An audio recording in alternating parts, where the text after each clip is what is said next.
A team of astrophysicists say that we may have misinterpreted the cosmic microwave background, the historically decisive evidence for the Big Bang theory. And what they say is frighteningly plausible. I have a feeling that this paper is going to cause some people sleepless nights. The cosmic microwave background, CMB for short, is, as the name suggests, radiation in the microwave range of the electromagnetic spectrum. It's all around us at an extremely steady temperature of about 2.7 Kelvin. Just for context, that's approximately what my husband thinks of as cozy. In the Big Bang theory, the CMB comes from the hot nuclear plasma that filled the early universe. In that plasma, there's a lot of radiation, and once the particles combine to atoms, the radiation can travel pretty much freely. The wavelength of this leftover radiation then stretches with the expansion of the universe. This means the wavelength gets larger and the frequency smaller, and so the average energy gets smaller. The light gets redshifted, as physicists say. This is why the CMB today is so cold. It's cooled for 13 billion years. But while the temperature of the CMB is almost exactly the same in all directions, this isn't perfectly so. It has patches that are a tiny little bit warmer or colder by a few parts in 100,000. These are the temperature fluctuations in the CMB. They come from density fluctuations in the plasma in the early universe, or so we thought. This brings me to the new paper. The authors draw conclusions from data that the James Webb Space Telescope has delivered. The telescope has found that galaxies form much earlier and grow big much faster than expected. We've talked about this previously because this is in conflict with the predictions from dark matter, but the new paper draws a much more general conclusion that's even more stunning. They say that whatever the reason for why these galaxies grew large and bright so quickly, evidently they do. And the light from these galaxies would heat up dust, of which there was around a lot at the time. This makes the light from the early galaxies very diffuse and thermalizes it. Then the light again becomes stretched with the expansion of the universe. And here's the amazing part. The authors calculate that the temperature of this light today would plausibly be in the range where we measure the cosmic microwave background. They write that even in our most conservative estimates, massive early-type galaxies account for 1.4% up to the full present-day CMB energy density. Let that sink in. Their most conservative estimate challenges the entire foundation of modern cosmology, just casually. This creates a big problem for the currently accepted standard model of cosmology, also known as lambda CDM. That's the model with dark energy and dark matter. This is because it relies on analyzing CMB data to extract key parameters, and that assumes that the CMB did come from that hot plasma. If it didn't come from the plasma but from the early galaxies, then this means that most of the other parameters are likely wrong too, because the analyses are highly interdependent. I expect there'll soon be some criticism of this result, but I think it won't be easy to get rid of. It's worth mentioning that Pavel Krupa, one of the authors of the paper, is a very vocal supporter of modified Newtonian gravity, but this isn't what the paper's about. It's rather just saying, look, we better think about this. Things aren't adding up. By the way, this video comes with a quiz that lets you check how much you understood. If what they say is correct, what does it mean for the Big Bang theory? Well, that depends on what you mean by Big Bang. Personally, I take the word Big Bang to refer to the beginning of the universe, the first moment in our extrapolation into the past. Some science communicators have instead been using it to refer to the idea that the universe expands. Then again, others have used it to refer to the idea that the universe expands in the exact way as predicted by lambda CDM. This new finding doesn't tell us anything about the first moment of the universe, because these early galaxies were still born some 100 million years or so after that. So the new paper doesn't change anything about this notion of Big Bang. It also doesn't change anything about the fact that the universe expands. There is just too much evidence supporting this, not just the cosmic microwave background, but redshift itself or structure formation. So what this new finding pokes a hole into is the particular standard theory with dark energy and dark matter that's sometimes referred to as the Big Bang theory. Cosmology used to be about answering the big questions. Now it's mostly about realizing we were asking the wrong questions. Artificial intelligence seems to progress very slowly at the moment, but I think this is only the calm before the storm. Many researchers in the field expect an intelligence explosion once these systems learn to improve themselves. And it's not just talk. We're getting closer to this each day. Let's have a look. The moment that artificial intelligence learns to improve itself and then rapidly outsmarts us all was originally called the singularity. But that term seems to have fallen out of favor, maybe because singularities are now linked to what waits inside of black holes that, alas, also shreds you into pieces and then ends time. So maybe not a great selling point. They now call it the intelligence explosion. And it's supposed to be driven by what's technically called recursive self-improvement. Here's Google CEO Eric Schmidt explaining this. In the industry, it is believed that somewhere around 5 years, no one knows exactly, the systems will begin to be able to write their own code. That is, they literally will take their code and make it better. And of course, that's recursive. I thought that is essentially a change in slope. If you're going like this, all of a sudden it goes like that. The scary thing is now that research in recursive self-improvement has come a long way just in the past months. In May, DeepMind announced Alpha Evolve. That's an AI which improves code by routes similar to natural evolution. That is, it does random changes like mutations, and the most successful ones survive. It's just that it evolves code for the highest accuracy and efficiency rather than lags for folding into economy class seats. Alpha Evolve actually invented a better way to multiply matrices that no one had thought of before.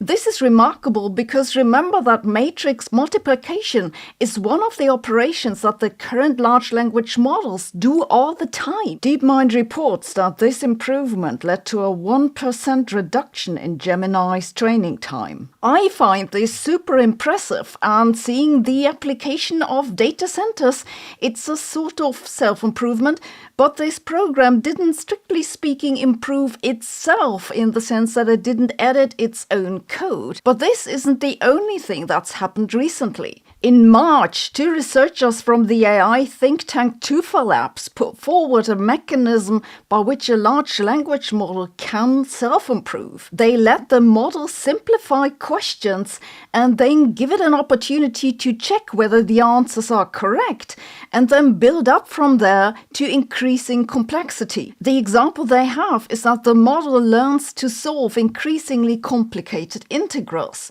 The researchers find that this way the model becomes dramatically better at succeeding. That is some self-improvement, but still not the self-rewriting that we're looking for.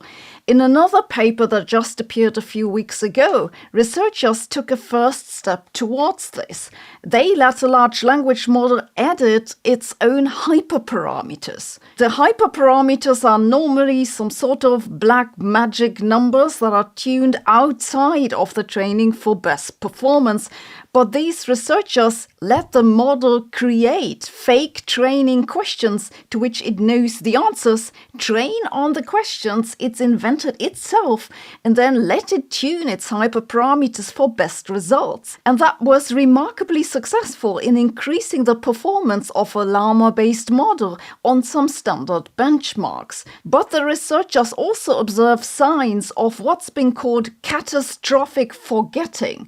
That is, the more you let a model edit itself, the less it remembers of its earlier training. As they write, performance on earlier tasks gradually declines as the number of edits increases. The effect of catastrophic forgetting can also be observed in government and occasionally in our fridge. Okay, so that is a step closer to models that actually rewrite themselves. But the maybe closest we've seen today to this is the Darwin-Gödel machine, which was outlined in a preprint just a few weeks ago. This is an AI that can edit its own Python code. The mutations are then evaluated on standard benchmarks, and the best ones are kept. With this, they see a significant improvement on various benchmarks. The remarkable thing about this approach is that, in principle, this AI could throw out the language model parts and build any kind of new program.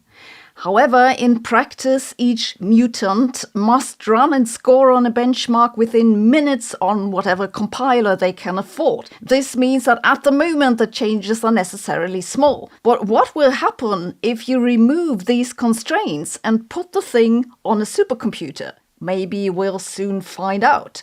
For the time being, these are small research projects, but it's likely that in the near future these ideas will be implemented into the already existing systems. Exciting times ahead. But could we please make sure that the intelligence explosion doesn't fall on a Sunday? That'd really ruin my week. Have you ever seen a fish swim through rock? Me neither. Yet a particle detector in Antarctica has measured something almost as unlikely. Particles that seem to burst out of the ice and race upward through the air. And no one has any idea what this might be. Welcome to another episode of Anomaly Watch. The anomalous particle events were measured by the Anita experiment, the Antarctic Impulsive Transient Antenna. It's a detector on a balloon that hovers in the stratosphere at about 40 kilometers altitude and watches out for cosmic rays at super high energies. Cosmic rays are caused by high-speed particles that come from outer space. When those particles slam into the upper atmosphere, they trigger a chain reaction, a shower of secondary particles called a cosmic ray shower. Some of those particles create brief flashes of light, but most reach the ground. The Anita experiment is an array of radio detectors which dangle from the balloon. The detectors look for radio pulses that are created by ultra-high energy neutrinos hitting the ice. Cosmic ray showers aren't all alike. Depending on what caused them and where, they have larger or smaller opening angles, directions, or particle compositions. But they have one thing in common. They come from above. We don't expect highly energetic particles to shoot out of the ground, but during its first flight, late in 2006, Anita saw exactly that, a radio burst that signaled particles racing upward. And during its third flight 8 years later, it saw another. Both events have ultra-high energies in the range of roughly an exa electron volt. That's 10 to the 18 electron volts and about 100,000 times more than what the LHC produces.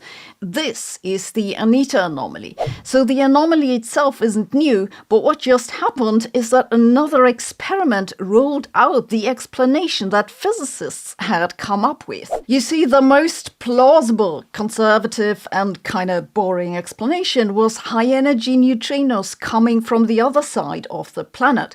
This seems plausible because neutrinos interact with matter very rarely. So if one has high enough energy, it could make it almost through the planet and then hit something in the ice on the other side. That decay would spray particles upward through the air, much like what Anita saw.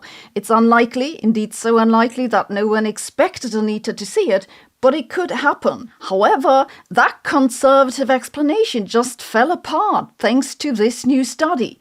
It comes from the Pierre Auger Observatory in Argentina that also looks for cosmic ray showers, but in a different way. They have more than 1,000 particle detectors on the ground that look for the faint ultraviolet glow which air showers leave behind. The thing is, if what Anita saw was an upward shower coming from the other side of the planet, then Auger should also sometimes see these.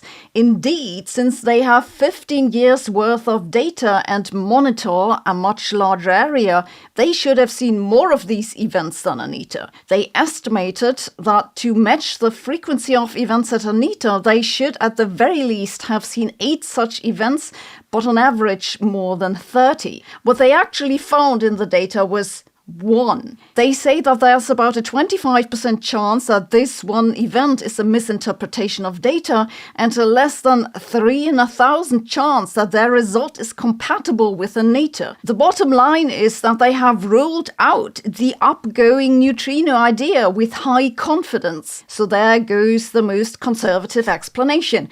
If neutrinos were behind the Anita signals, Auger would have seen something similar. Now what? By the way, this video comes with a quiz that lets you check how much you remember. Well, with the most conservative explanation ruled out, we're back to the exciting possibility that we're actually looking at new physics, and that this might be the first crack in the standard model of particle physics. It means that we'll have to reconsider the other explanations that have been proposed.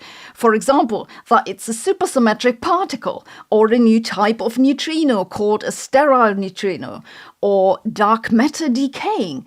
Another idea is that it's some strange refractance in ice. This paper ranks very low on my bullshit meter. I give it a 1 out of 10 because it's basically just data analysis.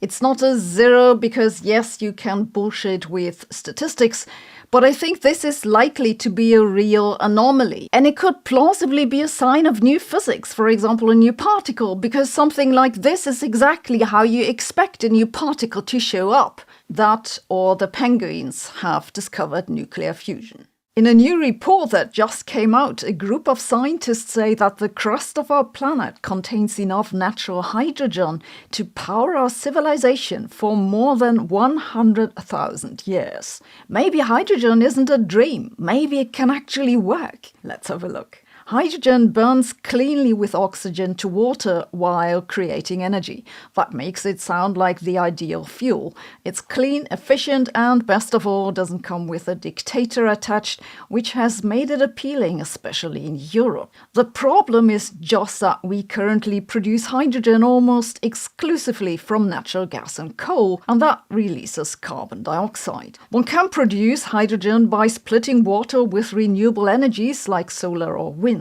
This has been called green hydrogen. In practice, however, the systems have proven too expensive, too inefficient, and too small in scale. Stocks of hydrogen companies have been tanking for a while now, and many companies have cancelled plans. The European Union didn't get the message. Just in February, they poured almost €1 billion of tax money into more hydrogen projects. It's true what they say, by the way. I pay about 50% tax. The one thing that really could change the game is white hydrogen. That's molecular hydrogen that's already in the ground, ready to use, but stuck in rocks.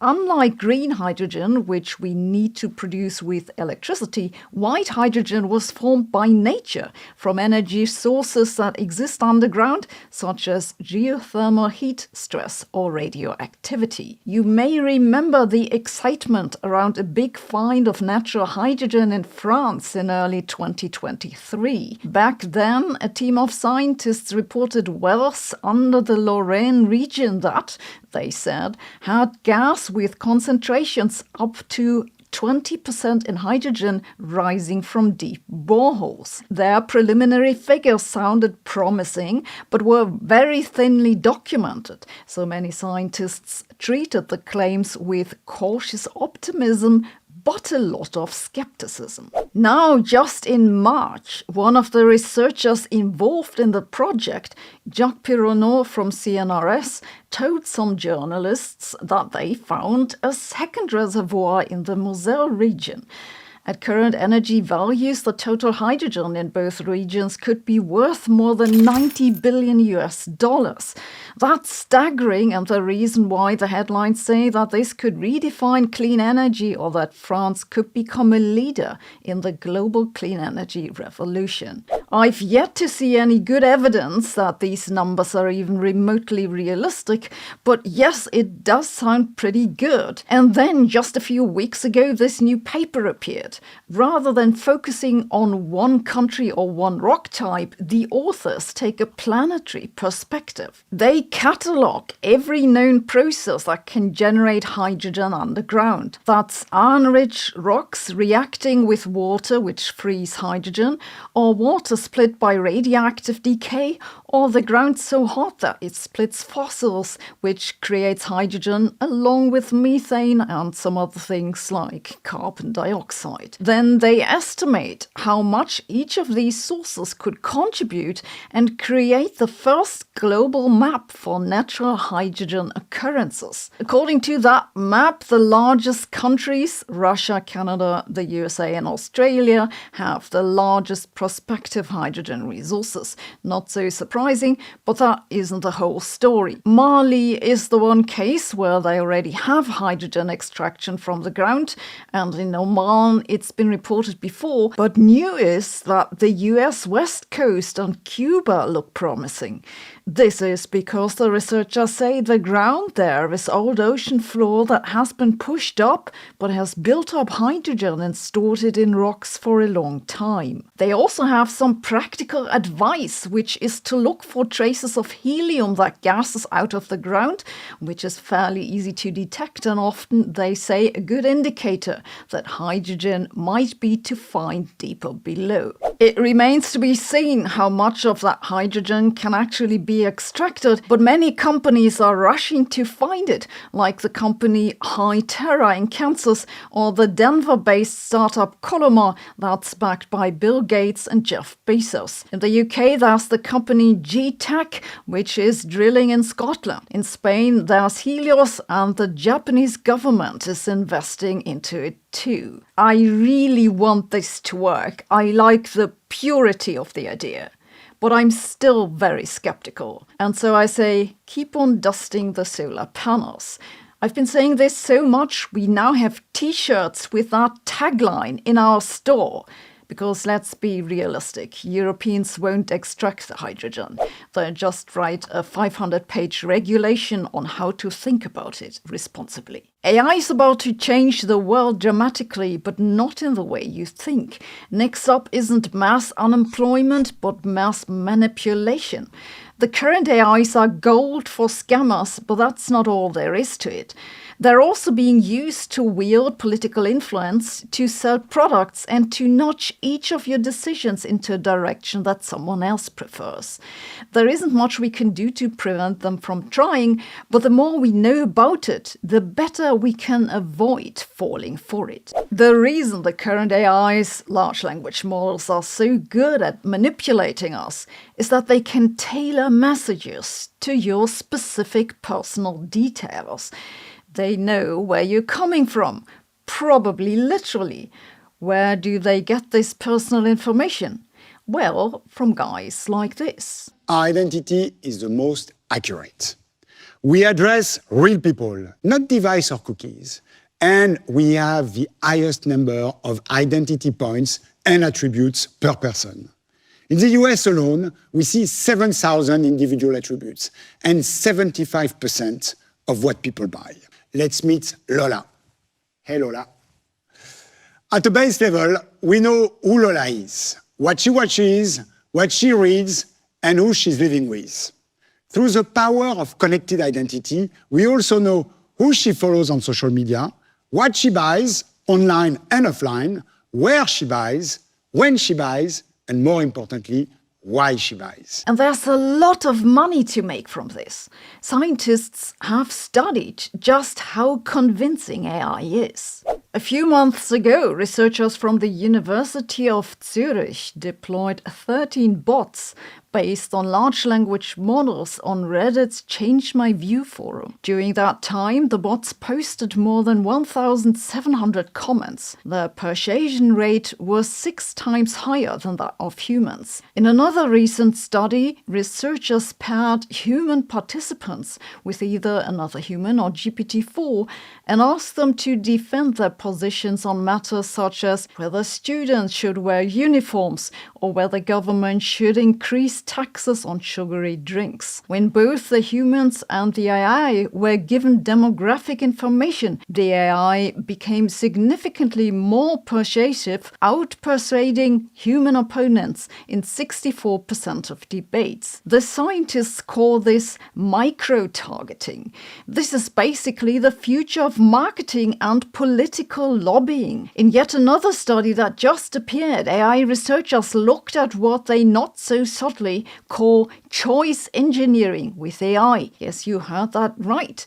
They want to know how to use AI to engineer the choices that we make. And since there's money to make, you already find examples of this in the real world. Just in May 2025, Google rolled out AI Max for search. If some company wants to place an ad, they can now use AI to automatically adjust the ad so that it fits whatever you were searching for. They say that this increases the number of people who actually make a purchase by 14%. Did you know that I have a free weekly newsletter with some news items that didn't make it into the videos?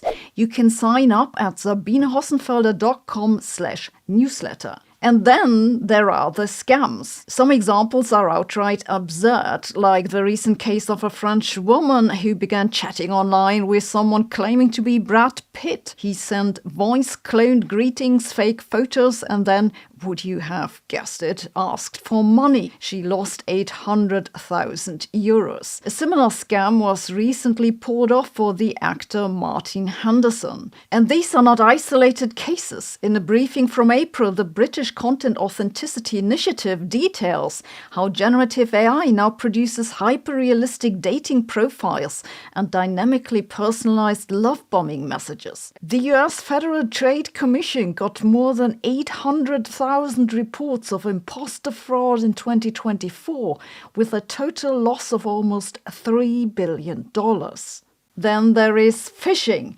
This is when scammers try to make you submit a password or click on a rotten link. A study that came out in December found that AI-generated phishing mails have a stunning 54% click-through rate, on par with human phishing experts. An especially hot AI scam area is currently crypto, where AI is being used to build trust before ripping people off their money, often with fake expert advice. Elon Musk in particular is constantly being deepfaked for crypto scams with amazing offers that lead to websites which will amazingly make your money disappear. In 2024, the FBI's Internet Crime Complaint Center reported 150,000 crypto-related complaints with total losses over $9 billion.